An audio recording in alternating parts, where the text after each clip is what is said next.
കുഴിക്കുകയോ പരത്തുകയോ എണ്ണയിൽ മുക്കി പൊരിക്കുകയോ ഒന്നും ചെയ്യാണ്ട് നല്ല ഹെൽത്തി ആയിട്ടുള്ളൊരു ഈവനിങ് സ്നാക്ക് തയ്യാറാക്കിയെടുക്കാം. ഇഫ്താറിന് ഉപയോഗിക്കാനും പറ്റിയ നല്ലൊരു സ്നാക്കാണേ. ആദ്യമായിട്ട് അതിന് നമുക്കൊരു പാനിലേക്ക് കുറച്ച് വെളിച്ചെണ്ണ ഒഴിച്ചു കൊടുക്കാം. നിങ്ങൾക്ക് സൺഫ്ലവർ ഓയിലാണെങ്കിലും യൂസ് ചെയ്യാം, ബട്ടർ ആണെങ്കിലും നല്ല ടേസ്റ്റാണ് കേട്ടോ. ഈ എണ്ണ നന്നായിട്ട് ചൂടായി വരുമ്പോൾ ഇതിലേക്ക് ഒരു 200 ഗ്രാമോളം ബോൺലെസ് ചിക്കൻ, കുറച്ച് മഞ്ഞൾപ്പൊടി, ഉപ്പ്, മുളക് പൊടി ഇത്രയും ചേർത്ത് ഒന്ന് മാരിനേറ്റ് ചെയ്തതിന് ഇതിലേക്ക് ചേർത്ത് കൊടുക്കുക. മാരിനേറ്റ് ചെയ്ത് ഒരുപാട് നേരം വെച്ചിരിക്കണം അങ്ങനെയൊന്നുമില്ല കേട്ടോ. ചിക്കനിലേക്ക് മസാലകൾ ചേർക്കുക, മിക്സ് ചെയ്യുക, ഇതിലേക്ക് ചേർത്ത് കൊടുക്കുക. ഇനി നമുക്ക് ഈ ചിക്കൻ നന്നായിട്ടൊന്ന് കുക്കായി അത്യാവശ്യം ഒന്ന് ഫ്രൈ ആയി കിട്ടണം. ഒരുപാട് ഡ്രൈ ഫ്രൈ ചെയ്തെടുക്കുകയോ എണ്ണയിൽ മുക്കി കോരിയെടുക്കുകയോ അങ്ങനെയൊന്നും ചെയ്യേണ്ട കാര്യമില്ല. ചിക്കനിൽ നിന്ന് കുറച്ച് വെള്ളമൊക്കെ ഇറങ്ങി വന്ന് ചിക്കൻ നന്നായിട്ട് കുക്കായി വരുമ്പോൾ ആ വെള്ളമൊക്കെ വറ്റി ചെറിയൊരു ബ്രൗൺ കളർ പോലെ വന്ന് തുടങ്ങുന്ന സമയത്ത് നമുക്ക് ഈ ചിക്കൻ കോരി മാറ്റി വയ്ക്കാവുന്നതാണ്. ഇപ്പോൾ അതാ ഏകദേശം ചിക്കനിൽ ചെറിയൊരു ബ്രൗൺ കളറൊക്കെ വന്ന് തുടങ്ങിയിട്ടുണ്ട്. ഇത്രയും തന്നെ മതിയാകും, ഒരുപാട് ഡ്രൈ ആക്കി എടുക്കേണ്ട. നമുക്കിതിനെ കോരി ഒരു പാത്രത്തിലേക്ക് മാറ്റി വയ്ക്കാം. എന്നിട്ട് ഇതേ പാനിലേക്ക് തന്നെ എണ്ണ നമ്മൾ അത്രയും കുറച്ചല്ലേ ഒഴിച്ചിട്ടുള്ളൂ, അതുകൊണ്ട് എണ്ണ തീരെയില്ല. അതിലേക്ക് ഇനി 1 ടേബിൾ സ്പൂൺ എണ്ണ കൂടെ ഒഴിച്ച് കൊടുത്തിട്ട് മീഡിയം സൈസുള്ള ഒരു സവോള നീളത്തിൽ കട്ട് ചെയ്തതാണ് കേട്ടോ. അതിൽ കുറച്ച് ഉപ്പ്, ഒരു 1/4 ടീസ്പൂണോളം ഉപ്പും ചേർത്തിട്ട് നന്നായിട്ടൊന്ന് വഴറ്റിയെടുക്കുക. ഈ ഉള്ളി ഒന്ന് സോഫ്റ്റായി അതിൻ്റെ ആ ഒരു കളർ ഒന്ന് മാറി വരുന്നത് വരെ നമുക്കൊന്ന് മിക്സ് ചെയ്ത് കൊടുക്കാവുന്നതാണ്. നിങ്ങൾക്ക് സവോള വേണമെങ്കിൽ ചെറുതായിട്ട് പൊടിയായിട്ട് ചോപ്പറിലിട്ടൊന്ന് ചോപ്പ് ചെയ്ത് ചേർത്താലും മതിയാവും കേട്ടോ. ഇനി ഇതിലേക്ക് 1 തണ്ട് കറിവേപ്പില നമുക്ക് ചേർത്ത് കൊടുക്കാം. പിന്നെ പച്ചമുളക് ഇഷ്ടമാണ് എങ്കിൽ, കുട്ടികൾക്കൊക്കെ അത് കടിക്കുന്നതിൽ ബുദ്ധിമുട്ടില്ല എന്നുണ്ടെങ്കിൽ പച്ചമുളക് 1 ചെറുതായിട്ട് അരിഞ്ഞിട്ട് ചേർത്ത് കൊടുക്കാവുന്നതാണ്. ഞാനിപ്പോൾ പച്ചമുളക് ചേർത്തിട്ടില്ല. ഇനി ഇതിലേക്ക് ചേർക്കേണ്ടത് ഇഞ്ചി വെളുത്തുള്ളി പേസ്റ്റാണ്. ഏകദേശം ഒരു 3/4 ടീസ്പൂണോളം ഇഞ്ചി വെളുത്തുള്ളി പേസ്റ്റ് ചേർക്കുന്നുണ്ട്. ഇതിൽ ഫ്രിഡ്ജിൽ വരുന്ന കട്ടയായ ഇഞ്ചി വെളുത്തുള്ളി പേസ്റ്റാണ് കേട്ടോ. അതൊന്ന് ചൂടടിക്കുമ്പോഴേക്കും നന്നായിട്ട് അതങ്ങ് സോഫ്റ്റ് ആയിക്കോളും. ഇനി അതിനെ ഒന്ന് നന്നായിട്ട് മിക്സ് ചെയ്ത് അതിൻ്റെ ആ ഒരു പച്ചമണമൊക്കെ മാറി വന്നതിന് ശേഷം നമുക്കിതിലേക്ക് വളരെ കുറച്ച് മസാലപ്പൊടികൾ ചേർത്ത് കൊടുക്കാനുണ്ട്. ഒരു 1/4 ടീസ്പൂൺ മഞ്ഞൾപ്പൊടി, 1/4 ടീസ്പൂൺ ഗരം മസാലപ്പൊടി, 1 ടീസ്പൂൺ കുരുമുളക് പൊടി, 1 ടീസ്പൂൺ തന്നെ കാശ്മീരി ചില്ലി പൗഡറാണേ, 1/2 ടീസ്പൂൺ മല്ലിപ്പൊടി. ഇത്രയും ചേർത്തിട്ട് നന്നായിട്ട് ഈ മസാലയുടെ പച്ചമണം മാറുന്നത് വരെ ഒന്ന് റോസ്റ്റ് ചെയ്തെടുക്കാവുന്നതാണ്. ഇനി ഇതിലേക്ക് ഞാനിപ്പോൾ ചേർത്ത് കൊടുക്കുന്നത് വളരെ കുറച്ച്, ഒരു പിടി, നമ്മുടെ ഒരു കയ്യിലൊരു കൈപ്പിടിയോളം മാത്രം ക്യാപ്സിക്കം ചേർക്കുന്നുണ്ട്. ക്യാപ്സിക്കം ആദ്യമേ ചേർത്ത് കഴിഞ്ഞാൽ അതിൻ്റെ ആ ഒരു കരികരിപ്പ് അങ്ങ് നഷ്ടപ്പെട്ടു പോകും. എന്നാൽ ആ ഒരു പച്ച ടേസ്റ്റ് ഉണ്ടാവാനും പാടില്ല. അങ്ങനെ ആയിരിക്കണം നമ്മൾ ക്യാപ്സിക്കം ചേർക്കുമ്പോൾ അതിൻ്റെ ആ ടേസ്റ്റ് കിട്ടേണ്ടത്. ക്യാപ്സിക്കം കൊണ്ടൊക്കെ ചേർത്ത് നന്നായിട്ടൊന്ന് മിക്സ് ചെയ്തതിന് ശേഷം നമ്മുടെ ചിക്കൻ മുഴുവനായിട്ട് ഇതിലേക്ക് ചേർത്ത് കൊടുക്കുക. ഈ സമയത്ത് ഉപ്പൊന്ന് ടേസ്റ്റ് ചെയ്ത് നോക്കുക.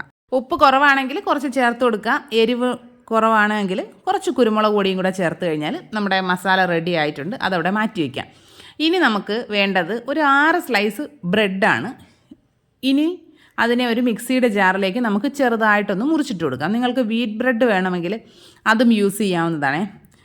ബ്രെഡ് മുഴുവനായിട്ട് മിക്സിയിലേക്ക് ചേർത്ത് കൊടുക്കുക. ഇതിലേക്കൊരു 1/2 കപ്പ് പാല് ചേർത്ത് കൊടുക്കുക. ഞാനിപ്പോൾ തിളപ്പിച്ചാറിയ പാലുണ്ടായിരുന്നത് കൊണ്ട് അതാണ് ചേർക്കുന്നത്. നിങ്ങളുടെ കയ്യിൽ പച്ചപ്പാലാണെങ്കിൽ അതും ചേർക്കാം, നമുക്കിത് കുക്ക് ചെയ്യാനുള്ളതാണല്ലോ. ഇനി ഇതിലേക്ക് 3 മുട്ട ചേർത്ത് കൊടുക്കുന്നുണ്ട്. റൂം ടെമ്പറേച്ചറിലുള്ള 3 മുട്ടയാണ് ചേർക്കുന്നത്. ഇനി ഇതിലേക്കൊരു 3/4 ടീസ്പൂണോളം കുരുമുളക് പൊടി ഇവിടെ ചേർത്ത് കൊടുക്കുക. ഇതെല്ലാം കൂടി ചേർത്തിട്ട് നന്നായിട്ടൊന്ന് അടിച്ചെടുക്കുക. ഒരു 30 സെക്കൻഡോളം ഹൈ സ്പീഡിലിട്ടൊന്ന് അടിച്ചെടുക്കുമ്പോൾ ഇതെല്ലാം കൂടി നന്നായിട്ട് അരഞ്ഞു കിട്ടും. ഇനി നമ്മൾ നേരത്തെ മസാലയൊക്കെ മിക്സ് ചെയ്ത പാൻ തന്നെ വീണ്ടും അടുപ്പിലേക്ക് വെച്ച് കൊടുക്കുക. അതിലേക്ക് വളരെ കുറച്ച് എണ്ണ ഒന്ന് ബ്രഷ് ചെയ്ത് കൊടുക്കുക. ഒരു പഴയ തവ അടുപ്പിലേക്ക് വെച്ച് കൊടുക്കുക. അതിലേക്ക് വേണം നമ്മുടെ ഈ തവ വെച്ച് കൊടുക്കാനായിട്ട്. ഡയറക്റ്റ് അടുപ്പിലേക്ക് വെച്ച് കഴിഞ്ഞാൽ പെട്ടെന്ന് അടിഭാഗം കരിഞ്ഞു പോകും. അതാണ് കേട്ടോ, അത് ശ്രദ്ധിച്ചോളുക. പാൻ നന്നായിട്ട് ചൂടായി കഴിയുമ്പോൾ നമ്മൾ ഈ മിക്സിയിൽ അടിച്ചു വെച്ചിരിക്കുന്ന ബാറ്റർ മുഴുവനായിട്ടും ഇതിലേക്ക് ചേർത്ത് കൊടുക്കുക. ചേർത്ത് കൊടുത്തിട്ട് ഒരു 2-3 മിനിറ്റ് ഒന്ന് അടച്ചു വയ്ക്കുക. അപ്പോൾ ഈ ഒഴിച്ച ബാറ്ററിൻ്റെ അടിഭാഗം ഒന്ന് കുക്കായി കിട്ടും. എന്നിട്ട് നമുക്കിത് തുറന്നിട്ട് ഇതിലേക്ക് നമ്മുടെ ചിക്കൻ്റെ ഫില്ലിങ് മുഴുവനായിട്ടും ചേർത്ത് കൊടുക്കാവുന്നതാണ്. ഇതിപ്പോൾ കുക്ക് ചെയ്ത് വരുമ്പോൾ ഒരു പിസയുടെയൊക്കെ മോഡലിലിരിക്കും. പക്ഷേ നമുക്ക് ഇങ്ങനെ അല്ലാണ്ട് കുറച്ചുകൂടി കുഴിയുള്ള പാത്രത്തിൽ 1, 2, 3 ലെയറായിട്ട് ചെയ്തെടുക്കാവുന്നതാണ്. അങ്ങനെയാണെങ്കിൽ കുറച്ചുകൂടി ടൈം എടുക്കും കുക്കായി വരാനായിട്ട്. അത്ര വ്യത്യാസമേ ഉള്ളൂ കേട്ടോ. ചിക്കൻ ഫില്ലിങ് മുഴുവനായിട്ടും ചേർത്ത് കഴിഞ്ഞതിന് ശേഷം മുകളിലേക്ക് കുറച്ച് ചീസ് ചേർത്ത് കൊടുക്കാം. മൊസറല്ല ചീസാണെങ്കിൽ ഏറ്റവും നല്ലത് കേട്ടോ, നല്ല വലിഞ്ഞ് കിട്ടും അത്. ചീസൊക്കെ ചേർത്തതിന് ശേഷം അടച്ച് വെച്ച് ഒരു മീഡിയം ഫ്ലെയിമിൽ 20 മിനിറ്റ് കുക്ക് ചെയ്യുമ്പോഴേക്കും റെഡിയായി കിട്ടും. അത് നിങ്ങളുടെ ആ ഒരു അടുപ്പിനനുസരിച്ച്, അടുപ്പിനും പാനിൻ്റെ സൈസൊക്കെ അനുസരിച്ച് കുറച്ചൊന്ന് വ്യത്യാസമൊക്കെ വരും. നമ്മളൊരു സ്ക്യൂർ വെച്ച് ചീസ് ഇല്ലാത്ത പോർഷനിൽ വേണം കുത്തി നോക്കാനായിട്ട്. കുത്തി നോക്കി അതിൽ പറ്റി പിടിക്കുന്നില്ല എന്ന് ഉറപ്പ് വരുത്തിയതിന് ശേഷം പാത്രത്തിൽ നിന്ന് മാറ്റിയെടുക്കാവുന്നതാണ്. നല്ല ചൂടോടുകൂടി കട്ട് ചെയ്ത് കഴിക്കുക, നല്ല ടേസ്റ്റാണ്.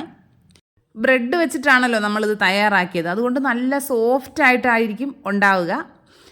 ഇനിയിപ്പോൾ നിങ്ങളുടെ കയ്യിൽ ചിക്കൻ ഇല്ല എങ്കിൽ നമുക്ക് മുട്ട വെച്ചിട്ടും ഇതുപോലെ തന്നെ ചെയ്തെടുക്കാവുന്നതാണ് കേട്ടോ. മുട്ട വെച്ച് ചെയ്തെടുത്താലും പ്രത്യേക ഒരു ടേസ്റ്റാണ് ഉണ്ടാവുക. മുട്ട വെച്ച് ചെയ്തെടുക്കുമ്പോൾ മുകളിൽ കുറച്ചൊന്ന് കുരുമുളക് പൊടി കൂടി കുറച്ചൊരു എരിവൊന്ന് കൂട്ടിയെടുത്താൽ നല്ല ടേസ്റ്റായിരിക്കും. ഇതാ ഇപ്പോൾ മുറിച്ചെടുത്തിട്ടുണ്ട്. നല്ല ടേസ്റ്റായിരുന്നു കേട്ടോ. കുട്ടികൾക്കൊക്കെ ഇടയ്ക്ക് പിസ്സ വേണം എന്നൊക്കെ പറയുമ്പോൾ ഇങ്ങനെ എന്തെങ്കിലുമൊക്കെ ട്രൈ ചെയ്ത് കൊടുത്താൽ മതിയാകും. പുറത്തുനിന്ന് വാങ്ങുന്നതൊന്ന് ഒഴിവാക്കാമല്ലോ. ഇനി നല്ലൊരു ഡ്രിങ്കിൻ്റെ റെസിപ്പി കൂടെ ഞാൻ പറഞ്ഞു തരട്ടെ. എളുപ്പത്തിൽ തയ്യാറാക്കി എടുക്കാനും പറ്റും. ഒരു 3 വലിയ ക്യാരറ്റിനെ ഞാൻ പീൽ ചെയ്തിട്ട് കുക്കറിലിട്ട് 2 വിസിൽ അടിച്ചെടുത്തിട്ടുണ്ട്. അതൊന്ന് ചൂടാറിയതിന് ശേഷം ഒരു മിക്സിയുടെ ജാറിലേക്ക് ചേർത്ത് കൊടുക്കുക. അതിൽ ആ വെള്ളം ഉൾപ്പെടെയാണ് കേട്ടോ ചേർക്കുന്നത്. അതിലേക്കൊരു 4 ഏലക്കായുടെ കുരു കൂടെ ചേർത്തിട്ട് ഇത് നന്നായിട്ട് പേസ്റ്റ് പോലെ അരച്ചെടുക്കുക. കുക്കായതായതുകൊണ്ട് പെട്ടെന്ന് തന്നെ അരഞ്ഞൊക്കെ കിട്ടും.